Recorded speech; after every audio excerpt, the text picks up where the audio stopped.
Buen día. Bueno, hoy vamos a tocar cuatro temas.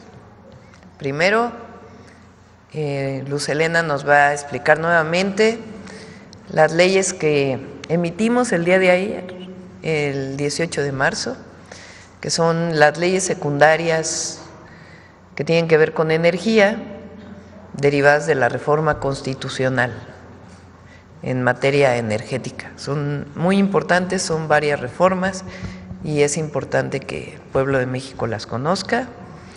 Segundo, está aquí Mario Delgado, nos va a platicar la propuesta que hicimos ayer a los maestros, que es un compromiso de mi parte para los maestros de México,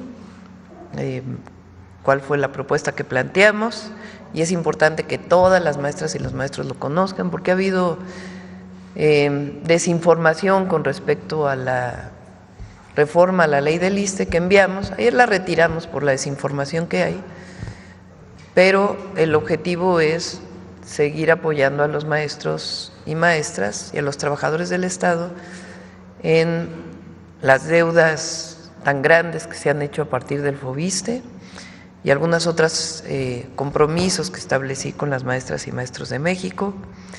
Y después Rosa Isela nos va a platicar ahora sí de las boletas, cómo vamos a participar el 1 de junio, cómo está la votación del 1 de junio respecto al Poder Judicial, y antes de cerrar la conferencia, el detector de mentiras. Entonces vamos primero con Luz Helena. Con su permiso, Presidenta, muy buenos días a todas y todas. Ayer conmemoramos 87 años de la expropiación petrolera y no podía haber un día más adecuado para que la Presidenta de la República emitiera y publicara el decreto de la aprobación del paquete de 11 leyes relacionadas con el sector energético. Este paquete de leyes revierten de manera definitiva las llamadas reformas neoliberales iniciadas hace 30 años en materia de energía, que no solo fueron un fracaso, sino que comprometieron nuestra soberanía nacional.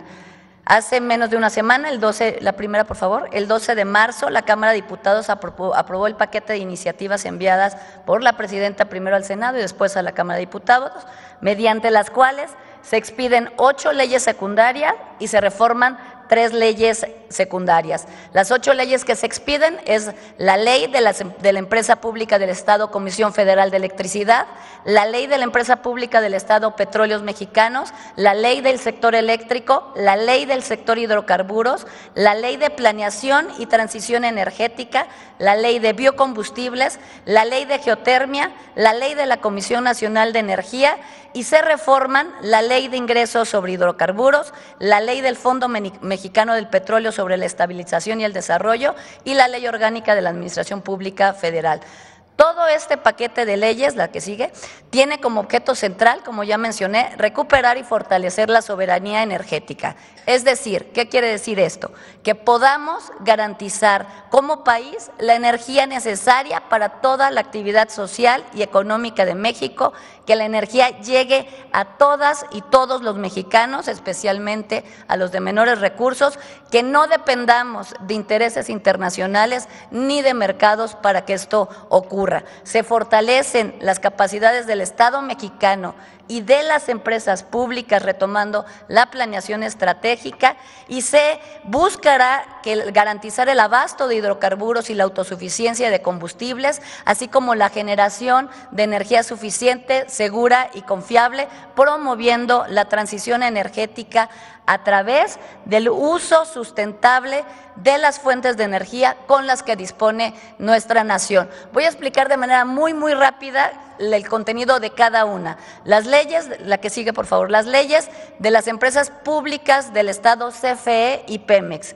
Con estas leyes, Pemex y CFE vuelven a asumir su carácter de empresas públicas, cuya naturaleza no es la de una competidora más en un mercado, sino son las empresas ejes de la planeación de todo el sector energético. Por eso, el concepto de monopolio no les es aplicable, dado su renovada y su principal papel en la Rectoría General del sector y de velar de los intereses de todos los mexicanos. Las dos empresas más importantes para el Estado, que fueron desmembradas en múltiples subsidiarias, gracias a estas leyes se integrarán vertical y horizontalmente a partir de hoy para lograr una mayor eficiencia, desplegar proyectos, que se garantice el abasto, la energía suficiente y que se acelere la transición energética. La ley del sector eléctrico. Aquí en esta ley se reconoce el concepto de prevalencia, que determina que los particulares, los privados, no tendrán mayor participación en el sector que el Estado, toda vez que es precisamente el Estado el que es el garante de la continuidad, la accesibilidad, la seguridad y la confiabilidad del servicio de electricidad. El Estado mantendrá al menos el 54% del promedio anual de generación inyectada a la red eléctrica nacional. No obstante, también en esta ley se establecen esquemas ordenados, transparentes para la participación de los privados, con proyectos de inversión mixta y proyectos de largo plazo en generación de electricidad. Pero se reconoce que la CFE debe cumplir con su responsabilidad social y garantizar la continuidad y accesibilidad del servicio público de electricidad. La ley de hidrocarburos. En esta ley se fortalece a Pemex, otorgándole preferencia siempre en la determinación y elección de las asignaciones para la explotación y extracción de hidrocarburos. Y también en esta ley se implementan esquemas que también van a permitir la participación de Pemex junto con la iniciativa privada en proyectos de desarrollo mixtos. Pero se robustece también la trazabilidad de los hidrocarburos desde su importación hasta el expendio al público. Se van a incorporar como responsables solidarios a los importadores, se van a regular y a determinar la información que debe de ser entregada en toda la cadena de producción. La ley de planeación y transición energética. Aquí se fortalece la planeación energética mediante el establecimiento de que la planeación, se retoma la planeación por parte del Estado y esta se vuelve vinculante. Además, en esta ley se reconoce por primera vez el concepto de justicia energética y se establecen los mecanismos para reducir la pobreza energética, las desigualdades sociales y de género en el acceso a la energía, así como fomentar el desarrollo regional y la participación de los pueblos originarios en proyectos energéticos. Posteriormente tenemos tanto la ley de biocombustibles como la ley de geotermia. En ella se actualiza el marco legal para el aprovechamiento de estos recursos, de los recursos geotérmicos y también el desarrollo sustentable de los biocombustibles. ¿La que sigue? La ley de la Comisión Nacional de Energía. Con esta ley se crea la Comisión Nacional de Energía como un órgano administrativo desconcentrado de CENER con independencia técnica y operativa, con la finalidad de contar con las capacidades técnicas de más alto nivel para poder llevar la regulación del sector. Se transfieren algunas atribuciones de la CRE a la CNE, quien será la encargada de promover en todo momento el desarrollo ordenado de las actividades del sector de conformidad a la planeación vinculante. La ley de ingresos de hidrocarburos. En esta ley se reconoce el derecho petrolero para el bienestar como nuevo régimen fiscal de Pemex, el cual reemplazará un esquema fiscal que contemplaba 3 derechos fiscales: el derecho por la utilidad compartida, el derecho de exploración de hidrocarburos y el derecho de extracción de hidrocarburos. Este nuevo modelo le da solidez financiera a Petróleos Mexicanos. Tendrá una tasa única para la extracción de hidrocarburos del 30% y una tasa del 12% en el caso del gas natural. La ley orgánica, y por último, la ley orgánica de la Administración Pública Federal, donde se faculta a la CENER para llevar a cabo la actividad de planeación vinculante dentro del sector energético a mediano y largo plazo. Para el ejercicio de las atribuciones en materia energética y de hidrocarburos, la CENER va a contar con un comité de asignaciones de contratos y permisos y también se va a auxiliar con el órgano administrativo desconcentrado denominado Comisión Nacional de Energía, que también se crea en este paquete. Este paquete de leyes es de grandes dimensiones, propias de una transformación histórica, porque la generación eléctrica, el petróleo y los recursos que generan han vuelto a ser del pueblo. Han sido rescatados y ahora serán administrados sobre todo en beneficio del pueblo. Las reformas constitucionales y las reformas legales que ayer publica la Presidencia de la República rescatan y relanzan a la energía y sus sectores como lo que son, un bien estratégico, insustituible, cuya garantía estará a cargo del Estado y no sujeto a un juego mercantil de intereses privados. En el esquema previo, en el esquema neoliberal, como hemos visto, el excluido era el Estado, minimizando su presencia, desplazándolo paulatinamente, pero no obstante, por fortuna, millones y millones de mexicanos, para millones de mexicanos, llegó la transformación de la vida pública portadora de otra visión y otros valores como el bienestar del pueblo y la justicia social. Estas reformas son históricas y son ejemplo de este cambio transformador. Es cuanto, Presidenta.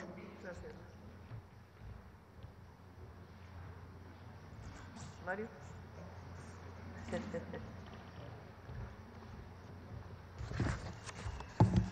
Muchas gracias. Buenos días a todos y a todas.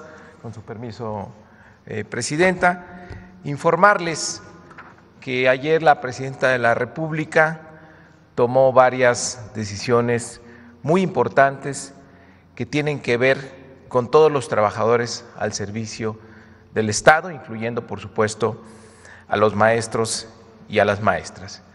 Y es que, atendiendo a distintas inquietudes de las y los trabajadores al servicio del Estado, particularmente de maestros y maestras, y esta falta de información que se generó en torno a la iniciativa de reforma a diversas disposiciones de la ley del ISSSTE que se presentó el pasado 7 de febrero de 2025, ayer la Presidenta de la República decidió retirar esta iniciativa para que no haya malas interpretaciones, para que no haya desinformación, para que no se planteen cosas que en realidad no contenía la iniciativa.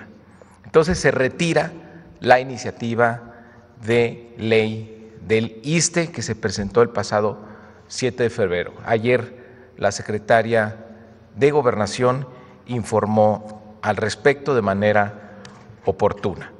Sin embargo, la Presidenta tiene el compromiso de mejorar siempre las condiciones de los trabajadores, de los maestros y las maestras. Entonces, los beneficios que venían en esa iniciativa, la Presidenta está plantearlos, rescatarlos a través de un decreto presidencial. ¿De qué beneficios estamos hablando? Pues muy importantes, aquellos que tienen deudas que se han vuelto impagables ya durante tantos años, que el FOBISSSTE tenga la capacidad de condonar, de perdonar, de hacer quitas de esas deudas del FOBISSSTE, de los derechohabientes del ISSSTE.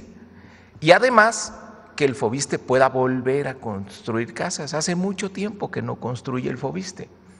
Y esto ha limitado que los trabajadores puedan ejercer el derecho a la vivienda. Entonces, los beneficios de esta iniciativa trataban precisamente de proteger el derecho a la vivienda que tienen los trabajadores al servicio del Estado. Entonces, eso se va a buscar establecer mediante decretos. Ahora, otro asunto muy importante que tomó la Presidenta y lo vamos a explicar aquí en la presentación, que es que se congele la edad mínima de jubilación que se establece en la ley. ¿Qué es esto? Vamos a explicar un poco. Actualmente los trabajadores, los derechohabientes del ISSSTE son, bueno, le regresamos un poco, hay 3.2 millones de trabajadores activos, hay dos sistemas de pensiones actualmente vigentes, la de contribución definida, las cuentas individuales, que es a partir de la reforma del 2007, aproximadamente el 76% de los trabajadores activos está en este sistema de contribución definida y hay un 4.5% de trabajadores pensionados en ese sistema.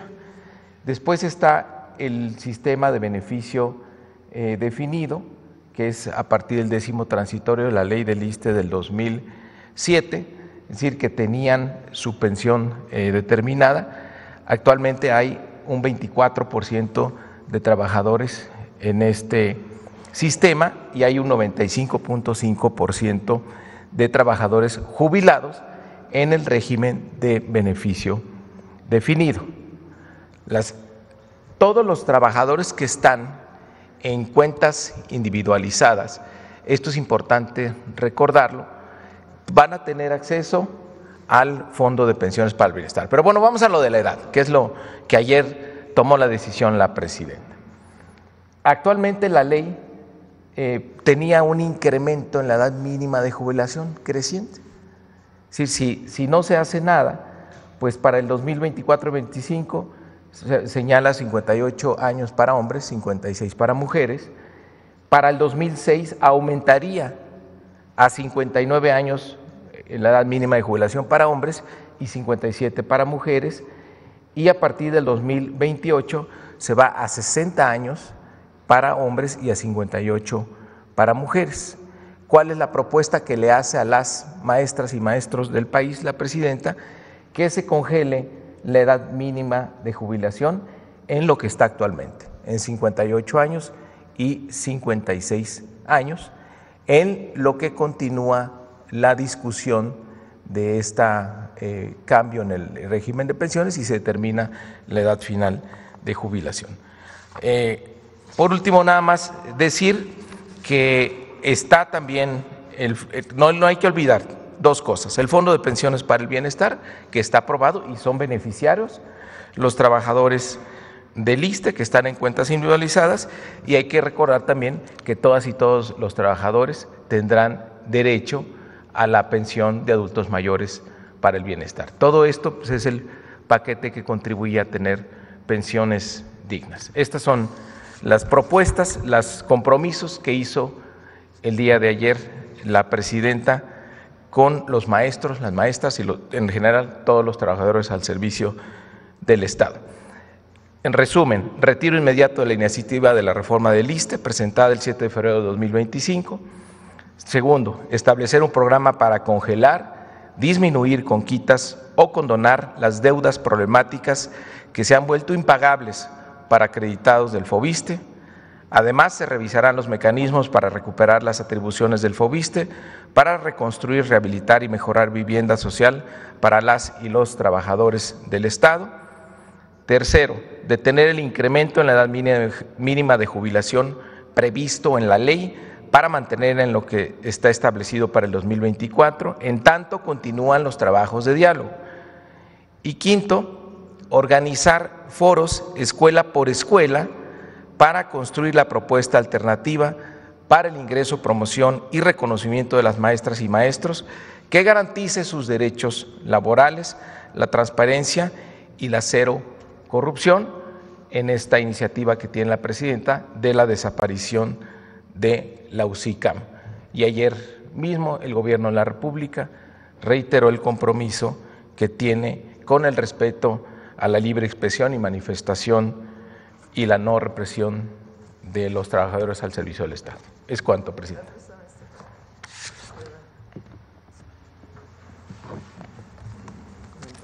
¿Sí? Sí. Voy a comentar un poquito más para que quede un poquito más claro.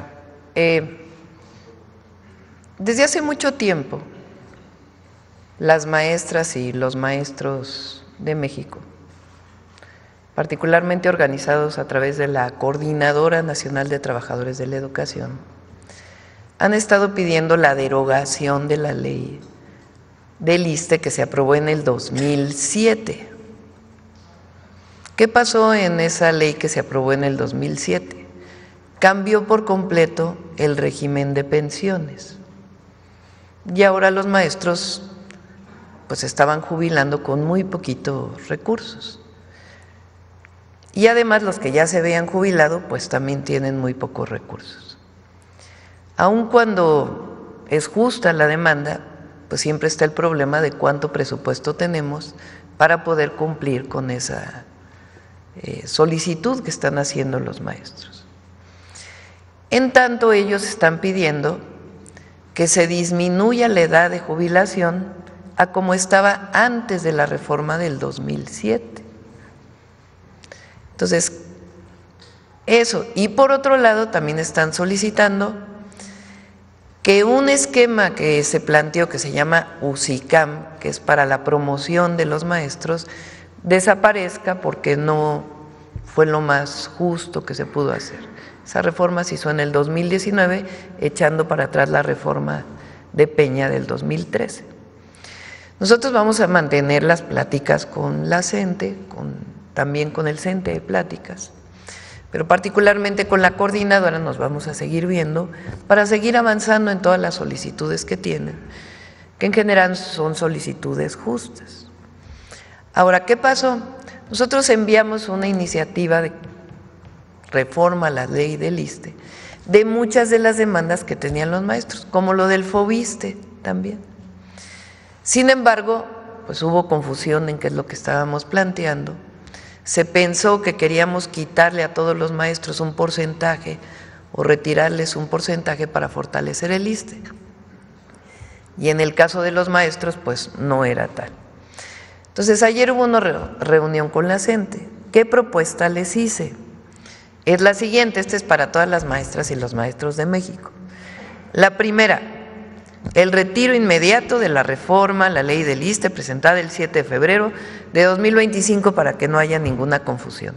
Ayer enviamos el oficio y ya fue retirada esa ley. Lo segundo, establecer un programa para congelar, disminuir con quitas o condonar las deudas problemáticas que se han vuelto impagables para acreedores del FOBISSSTE. Es decir, recuperar la idea de que los maestros y todos los trabajadores del Estado no tengan estas deudas impagables del FOBISSSTE, pero sin necesidad de modificar la ley del ISSSTE, sino a partir de un decreto de la presidenta, que ya estamos trabajando en él para que se pueda hacer. Y además, como ya cambió la Constitución para que el Infonavit pueda construir vivienda, también eso puede llegar al FOBISSSTE. Entonces, que el FOBISSSTE recupere su capacidad de construcción sin tocar la ley del ISSSTE. Entonces, por decreto hacemos estas dos características. Uno, quitar las deudas y dos, la capacidad de construcción del FOBISSSTE. Tres, detener el incremento, esto es importantísimo, este es para todas las maestras y maestros. Recientemente en Tabasco, una maestra me dijo, si yo me hubiera jubilado, ya con lo que estaba el año pasado, con la edad que estaba el año pasado, ya me hubiera jubilado. Pero resulta que la ley del 2007 aumenta las edades de jubilación cada 2 años. Entonces imagínense que el que se jubiló en el 2023 se jubila a una edad, pero el que se jubila en 2025 se jubila a otra edad, y el que se va a jubilar en el 2027 a otra edad, y el del 2030 a otra edad, o 2029 a otra edad. Así ha ido aumentando la edad de jubilación. Entonces la propuesta que les hice, en tanto siguen los diálogos y nosotros seguimos haciendo el cálculo de cómo mejorar las pensiones, congelamos la edad de jubilación. Entonces se congela la edad de jubilación a lo que estaba en 2024, ya no va a seguir aumentando. Eso es ya un acuerdo que tuvimos. Representa recursos, sí, pero pues, ustedes saben que con austeridad damos estos beneficios y cada año representará un recurso adicional, pero estamos en condiciones de hacerlo. Esto es, en principio, en lo que continúan las pláticas. Lo otro que ellos están pidiendo es que cambie el esquema de promoción de UCICAM. ¿Qué propuesta les hice? En vez de que hagamos foros, que no sabemos quién llega, vámonos a foros escuela por escuela. Vámonos a una consulta abajo con todos los maestros y maestras de México, a cada escuela pública del país, para saber qué opinan los maestros y las maestras del régimen actual de promoción y cómo quieren que cambie. Y a partir de este foro, escuela por escuela, escuela por escuela, todas las escuelas del país, construimos la propuesta de modificación al tercero constitucional. Esas son las propuestas que hicimos. Entonces, repito nuevamente para las maestras y maestros, el retiro inmediato de la iniciativa de reforma del ISSSTE. 2, hacer quitas y todas las condonaciones que se requieran para que ya no se deba tanto en las deudas del FOBISSSTE, y decretar la construcción que el FOBISSSTE pueda construir vivienda y no solo dar créditos. 3, congelar la edad de jubilación, que ya no siga aumentando. Y 4, foros escuela por escuela para ver realmente qué quieren los maestros respecto a los esquemas de promoción. Esas son las 4 propuestas que hicimos y evidentemente pues no vamos a ejercer por parte del gobierno federal ninguna represión a los maestros en su movilización. Y esto no es definitivo, o sea, no es lo último. Seguimos dialogando y seguimos viendo mientras seguimos haciendo los foros con las maestras y los maestros. Entonces, esta es la propuesta que hicimos para beneficio de las maestras y los maestros. Y ahora sí vámonos a cómo vamos a participar el 1 de junio.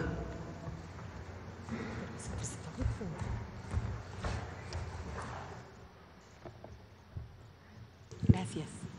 Con su permiso, Presidenta, buenos días a todas y a todos. ¿Cómo participar en las elecciones del Poder Judicial? Adelante. El próximo 1 de junio, tú tienes la oportunidad de elegir un nuevo Poder Judicial que esté del lado del pueblo y que garantice la justicia para todas y todos. Adelante. Solamente como dato general, se van a instalar, de acuerdo a la decisión del Instituto Nacional Electoral, 84,202 casillas.